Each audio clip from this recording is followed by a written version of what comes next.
હવારમાં સકડો લઈને હું નીકળી ગયો માસીના ઘરે. હું એકલો નથી, આખી પ્રજા ભેગી હતી. અમે હોય સકડો આકલ પાછળ ખાવાની બહાટી બોલે.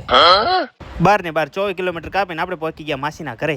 ઓહ, આ તો અમારી પેલા ધોમા નાસીને બેઠા. એકચ્યુઅલી અમે માસીના ઘરે એટલે આવ્યા હતા કે માસીની દીકરીઓને બેસાડી હતી આજે પાટે. પણ મારી નજર તો વાદળી કાગળ ઉપર જ હતી હો.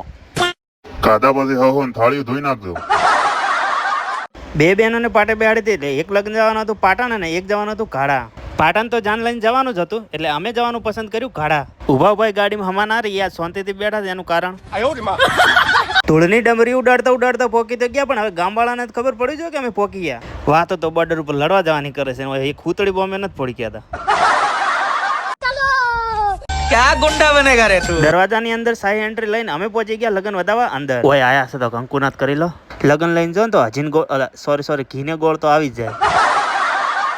વરને સાપો બંધાવવાનું ચાલુ તો કરી દીધું, પણ સાફાનો વજન એટલો હતો કે અમારે રાજુભાઈ સ્પેશિયલ પકડીને ઉભા રાખવા પડ્યા. લગન વધાવવા વાળા તો વધારે જાય, પેલા પેટના ખાડા પૂરવાનું કોક કરવા દો. અમે તો હજુ ખાવાનું વિચારતા હતા, ભૂખ તો પેલા આવીને બેસી ગઈ. ગમે ત્યાં જઈએ પણ ખાવાથી વધારે ઇમ્પોર્ટન્ટ અમારા માટે કઈ છે જ નહીં, એટલે ખાધું નથી, નાઠા નથી.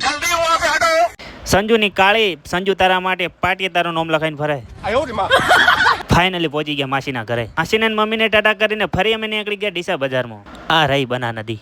ડીસા એકચ્યુઅલી અમે આવ્યા હતા કપડે લેવા માટે, પરંતુ મારા લંગોટિયા યારની સલાહથી ખાલી બૂટ લઈને સંતોષ કરી લીધો. ડીસાને બાય કહીને અમે પહોંચી ગયા ફાઇનલી અમારા ઘરે. આ રહી અમારા બૂટ. જલ્દી ફોલો કરી નાખો, બીજો વિડીયો જોવા મળે.